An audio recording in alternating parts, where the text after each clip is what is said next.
बार भूगोल की कक्षा में। पिछली कक्षा में हमने वितरण के मानचित्र पाठ के अंतर्गत बिंदु पद्धति और क्षेत्रफल पद्धति के बारे में विस्तार से अध्ययन किया था।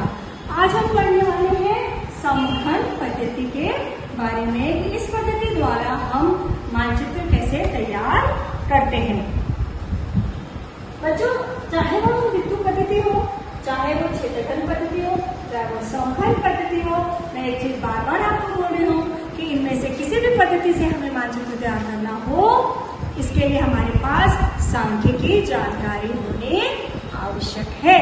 चलिए अब हम पढ़ते हैं समघन पद्धति के बारे में। हमने बिंदु पद्धति और क्षेत्रघन पद्धति के बारे में पढ़ा था। बिंदु पद्धति में किसी प्रदेश में किसी घटक का जिस तरह वितरण है उसी तरह मानचित्र में बिंदु बनाकर उस घटक का बिंदु पद्धति द्वारा वितरण दर्शाया जाता है। क्षेत्रघन पद्धति में हमने पढ़ा था कि इस पद्धति का मानचित्र तैयार करते समय किसी भौगोलिक घटना से संबंधित सांख्यिकी जानकारी भिन्न भिन्न रंग छटाओं द्वारा दर्शाई जाती है। आज हम पढ़ेंगे समघन मानचित्र के बारे में। ये समघन मानचित्र आपके स्क्रीन पर जो दिखा रहा है। जब किसी घटक का वितरण बार बार होता है तब उसे दर्शाने के लिए समघन पद्धति का उपयोग किया जाता है, जैसे ऊंचाई, तापमान, वर्षा आदि। इन मानचित्रों के लिए प्रदेश के कुछ स्थानों की ऊंचाई, तापमान, वर्षा आदि की सही सांख्यिकी जानकारी प्राप्त की जाती है। यह भी ध्यान रखा जाता है कि आसपास के दो स्थलों की ऊंचाई अथवा वर्षा का अंतर समान होता है। इसमें क्षेत्र के अंतर्गत उपविभागों का विचार नहीं किया जाता है। सांख्यिकी जानकारी ही उस स्थान की होती है। इस प्रकार सांख्यिकी जानकारी को बिंदु से संबंधित जानकारी कहते हैं। इस प्रकार की जानकारी के आधार पर निम्न चरणों का उपयोग करके समघन मानचित्र तैयार किया जाता है। इसका अर्थ यह हुआ कि चाहे हमें किसी भी पद्धति का प्रयोग करके मानचित्र बनाना हो, बिंदु पद्धति हो या क्षेत्रघन पद्धति हो या समघन पद्धति हो, हमारे पास सांख्यिकी जानकारी होनी बहुत ज़रूरी है। चलिए अब आगे देखते हैं कि समघन मानचित्र तैयार करते समय किन किन बातों का ध्यान रखना पड़ता है। समघन मानचित्र तैयार करते समय घटकों का अधिकतम और न्यूनतम मूल्य ध्यान में रखते हुए वर्गांतर निश्चित किया जाता है, जो रेखाओं के बीच की दूरी निश्चित करता है। अब जिसका तात्पर्य यह है कि जब हम किसी एक घटक के बारे में विचार करते हैं तो जो प्रदेश उसके अंतर्गत आते हैं उनको रेखाओं द्वारा क्या कर लिया जाता है, जोड़ लिया जाता है। निर्धारित वर्गांतर के लिए रेखाएं खींची जाती हैं जिसमें सममूल्य स्थानों को रेखाओं से जोड़ा जाता है। इस प्रकार तैयार किए गए मानचित्र के आधार पर निम्न निष्कर्ष निकाले जा सकते हैं। सममूल्य रेखाएं पास पास हों तो घटकों का परिवर्तन अधिक तथा वे एक दूसरे से दूर हों तो परिवर्तन मंद होता है। इन मानचित्रों के वितरण पर प्रकृति का प्रभाव दिखाई देता है। आकृति 1.3 में अमरावती जिले की वर्षा का मानचित्र दिया गया है। ये आपके पास अमरावती जिले की औसत वार्षिक वर्षा का मानचित्र दिया गया है। अब इसमें कुछ प्रश्न दिए हुए हैं, तो आप पहले मानचित्र को बहुत ही ध्यान से देखिए और एक बात और ध्यान रखिएगा कि आप देखिए जो स्केल बनी हुई है वो है औसत। एक मिनट में आपको स्केल दिखाती हूँ। ये आपकी स्केल है। तो यहाँ पर देखिए औसत वार्षिक वर्षा मिलीमीटर में ऊपर से चालू है, सबसे ज़्यादा कितनी है 1300 मिलीमीटर, सबसे डार्क कलर है, फिर 1200, फिर 1100, फिर 1000, 900, 800। और आप ये देखेंगे इनके बीच में दूरियां क्या हैं, कम है। इनके बीच में दूरी कितनी है, कम कम दूरी है। और फिर सीधे जब हम ये इधर आते हैं, कहाँ पर, ये इस साइड में आते हैं,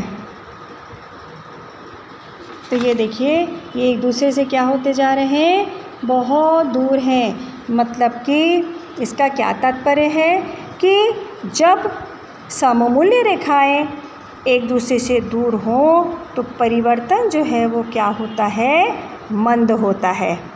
ठीक है, इतना समझ में आया। अब चलिए प्रश्नों के उत्तर देखते हैं। पहला प्रश्न है, ये मानचित्र आपके सामने है।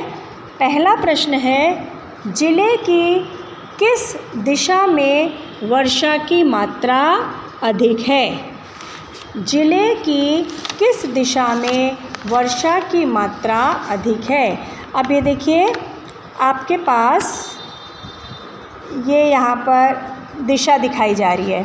ठीक है, ये सबसे ऊपर क्या लिखा है, उत्तर, इसके नीचे क्या होगा, दक्षिण। ठीक है, और ये है हमारा पूरब और उसके पीछे क्या है, पश्चिम। तो आपको सबसे ज़्यादा वर्षा का जो घनत्व है या घनी वर्षा कहाँ दिखाई दे रही है, तो वो ऊपर के साइड में देखिए 1300 मिलीमीटर। ठीक है, और ये दिशा कौन सी है, उत्तर। तो ज़िले में उत्तर दिशा में वर्षा सबसे अधिक है।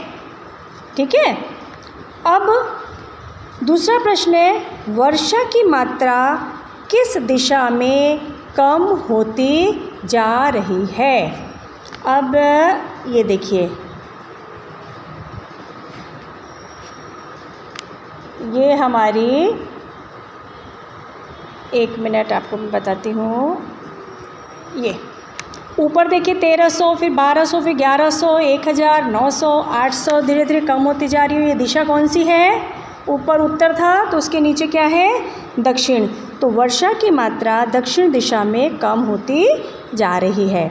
फिर तीसरा प्रश्न है, जिले में न्यूनतम वर्षा की मात्रा कितनी है। अब आप इसको ऑब्ज़र्व कीजिए, 1300, 1200, 1100, 1000, 900, 800 और एक एरिया है ये आपका, मैं दिखाती हूँ आपको भी। ये देखिए आपका एरिया, ये वाला एरिया, यहाँ पर 800 से कम। तो ज़िले में न्यूनतम वर्षा की मात्रा 800 मिलीमीटर से कम है। इसका उत्तर क्या लिखेंगे, ज़िले में न्यूनतम वर्षा की मात्रा 800 मिलीमीटर से कम है। आया समझ में। तो इस प्रकार आपको मानचित्र पूरा रीड करना है और मानचित्र पर आधारित आपको प्रश्न दिए जाएंगे। आपको इन प्रश्नों के उत्तर हल करने हैं। आई बात समझ में। तो अब ऐसा ही एक दिया हुआ है यहाँ पर 1.5, एक मिनट मैं आपको शेयर करती हूँ। ये है, ये दिया हुआ है हमारा एक मानचित्र 1.5 में प्रश्न है पहले मानचित्र को आप अच्छे से देख लीजिए। देखा आपने, ठीक है। अब देखिए इसमें स्केल वही दी हुई है, वर्गांतर दिए हुए हैं, अच्छे से रीड कीजिए। फिर दिया हुआ पहला प्रश्न, जिले की किस दिशा में वर्षा का प्रमाण अधिक है। जिले की किस दिशा में वर्षा का प्रमाण अधिक है। अब देखिए ध्यान से, यहाँ पर दिया है ये आपका है ये आपका कितना दिया हुआ है 600, फिर 1200 है, फिर 1800 है और फिर ये क्या दिया हुआ आपका 2400। और ये दिशा कौन सी है, ये है आपका उत्तर ऊपर के साइड में, नीचे दक्षिण, ठीक है। आपके दाहिने हाथ की तरफ पूरब आएगा और ये आपका क्या है, पश्चिम, ठीक है। तो पश्चिम दिशा में वर्षा की मात्रा सबसे ज़्यादा है, कितनी है, 2400 मिलीमीटर। फिर दिया है क्वेश्चन, वर्षा की मात्रा किस दिशा में कम होती जा रही है। तो फिर वही बात, ये देखिए आपकी वर्षा की मात्रा कहाँ कम होती जा रही है, इस तरफ। तो ये दिशा कौन सी है, पूरब दिशा। तो वर्षा की मात्रा पूर्व दिशा में कम होती जा रही है। तीसरा प्रश्न है, जिले में कम वर्षा का क्षेत्र कौन सा है। जिले में कम वर्षा का क्षेत्र कौन सा है। तो आपको वहाँ पर कितने मिलीमीटर वर्षा हो रही है आपको वही लिखना है, ठीक है। तो सबसे कम कौन सा वाला है, हमारा सबसे कम है ये आपका ये वाला जो क्षेत्र है ना, ये वाला, ये क्षेत्र में आपका जो वर्षा है वो सबसे कम हो रही है। तो इसका मापन कितना है, जिले में 0 से 600 मिलीमीटर वर्षा का क्षेत्र कम वर्षा का क्षेत्र है। जिले में 0 से 600 मिलीमीटर वर्षा का क्षेत्र कम वर्षा का क्षेत्र है। अब प्रश्न 4 है, जिले में अधिक वर्षा का क्षेत्र कौन सा है। तो वो है हमारा कौन सा है, 2400। कौन सा है, 2400। आप एक स्केल देख लीजिए, देखिए ये जो स्केल है ना, ये हर 600 मिलीमीटर पे बनी है। 600 में प्लस 600 किया 1200, 1200 में प्लस किया 600, 1800, 1800 में प्लस 600 किया 2400। तो जो हमारा ये वाला एरिया है, कौन सा, ये हमारा ये वाला एरिया जो है, तो ये एरिया कितना है। अब मैप के बाहर तो हम जा नहीं सकते, तो लेकिन वो एरिया क्या कहलाएगा, 2400 से 3000 मिलीमीटर का क्षेत्र। हम 2400 में क्या जोड़ लेंगे, 600 जोड़ लेंगे, तो हमारा मैप के बाहर ही नहीं जाएगा फिर। तो ये हो गया 2400 से 300 मिलीमीटर। या आप इसको आंसर ऐसे भी लिख सकते हैं, ज़िले में 2400 मिलीमीटर वर्षा से अधिक का क्षेत्र अधिक वर्षा का क्षेत्र है। अब लास्ट क्वेश्चन, कौन सी पद्धति का उपयोग करके यह मानचित्र बनाया गया है। अब आप बताइए इसमें क्या किया गया है, अलग अलग प्रकार की क्या किया गया है, इसमें स्केल ली गई है, लिया गया है ना, मतलब ये कौन सा है, समघन पद्धति का उपयोग करके यह मानचित्र तैयार किया गया है। अब ये समघन पद्धति का उपयोग आपको कैसे पता चला कि आपने इसके रूल में पढ़ा था, जब मैंने आपको पढ़ाया था कि समघन पद्धति क्या होती है, तो उसमें था निर्धारित वर्गांतर के लिए रेखाएं खींची जाती हैं जिसमें सममूल्य स्थानों को रेखाओं से जोड़ा जाता है। तो ये आपका मानचित्र कौन सी पद्धति का है, समघन पद्धति का उपयोग करके यह मानचित्र तैयार किया गया है। इतना समझ में आया।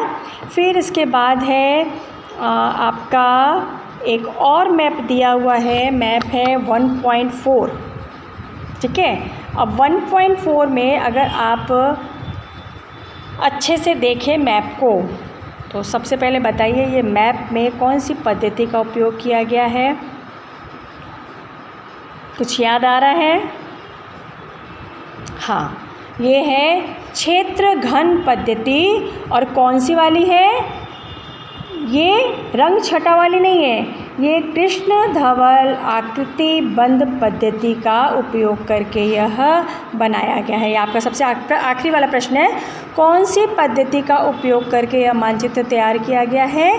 तो यह मानचित्र क्षेत्रघन कृष्ण धवल आकृति बंद पद्धति का उपयोग करके यह मानचित्र तैयार किया गया है।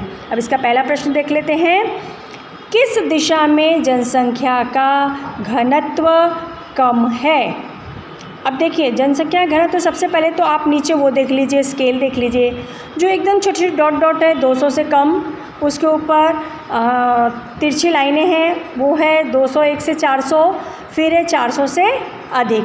तो आपको 200 से कम मतलब प्रश्न वही पूछ रहा है, किस दिशा में जनसंख्या का घनत्व कम है। तो ये डॉट डॉट आप ढूंढिए कहाँ पर है। तो ये डॉट हमको कहाँ कहाँ दिख रहे हैं, एक तो हमको ये डॉट दिख रहे हैं कहाँ पर, ये उत्तर की दिशा में सबसे कम, और फिर ये डॉट हमको दिख रहे हैं दक्षिण की दिशा में। ठीक है, तो इसका प्रश्न क्या है, किस दिशा में जनसंख्या का घनत्व कम है। तो उत्तर और दक्षिण दिशा में जनसंख्या का घनत्व कम है। दूसरा प्रश्न, 200 से कम जनसंख्या घनत्व की तहसीलें कौन सी हैं। 200 से कम जनसंख्या घनत्व की तहसीलें कौन कौन सी हैं। तो देखते हैं, देखिए नीचे से शुरू करते हैं। डॉट डॉट हमें कहाँ कहाँ दिख रहा है, चंदगढ़, क्या दिख रहा है हमको यहाँ पे, ये है हमारा चंदगढ़, डॉट डॉट 200 से कम वाला। फिर ये है आजरा, यहाँ पर भी कम दिख रहा है। फिर डॉट डॉट कहाँ पर दिख रहा है, ये यहाँ पर शाहूवाड़ी। ठीक है, फिर एक अपना है, ये है क्या है, ये है अपना गगन बावड़ा। तो 200 से कम जनसंख्या वाले घनत्व की तहसीलें कौन कौन सी हैं, आजरा, चंदगढ़, शाहूवाड़ी और गगन बावड़ा।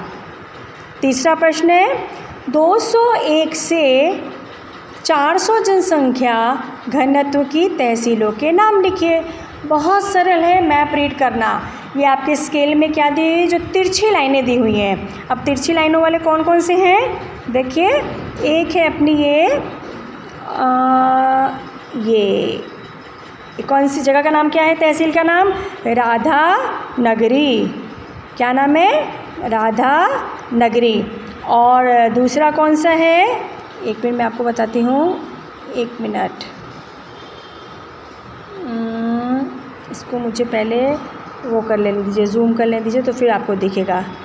ये है गार मोटी, आपको दिखाती हूँ मैं, एक मिनट, ये गार मोटी जिसको भुदरगढ़ कहते हैं।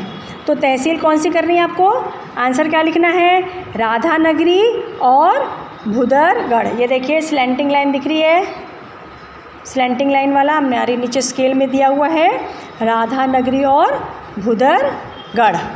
ठीक है, इतना समझा। हाँ, तो अपना चौथा प्रश्न कौन सा है, 400 से अधिक जनसंख्या घनत्व की तहसीलें कौन सी है। तो मैं थोड़ा सा जूम करती हूँ इसको, ये हो गया जूम, और स्केल देखिए 400 से अधिक वाले में हमको एक क्रॉस दिख रहे हैं। तो इसमें कौन कौन सी आती हैं, ये देखिए, एक है पन्हाला, ठीक है, फिर है हाथ कड़ंगल, फिर शिरोल, फिर उसके बाद है करवीर तहसील, फिर है ये कागल, ठीक है, फिर है गढ़हिंगलज, कहाँ है ये वाली, गढ़हिंगलज, आई बस हमें। तो ये जो 6 तहसीलें हैं, इनकी जनसंख्या का घनत्व 400 से अधिक है। इनकी जनसंख्या का घनत्व क्या है, 400 से अधिक है। अब हमारा 5वां प्रश्न है, सामान्यतः जिले की किस दिशा में अधिक जनसंख्या घनत्व वाली तहसीलें हैं। तो देखिए, सबसे घनत्व वाली मतलब जहाँ पर क्रॉस ज़्यादा दिया हुआ है वो वाले, मानचित्र में जो स्केल दी हुई है उसके अनुसार जो क्रॉस है वहाँ पर 400 से अधिक घनत्व वाली जनसंख्या है। तो ये दिशा कौन सी आती है,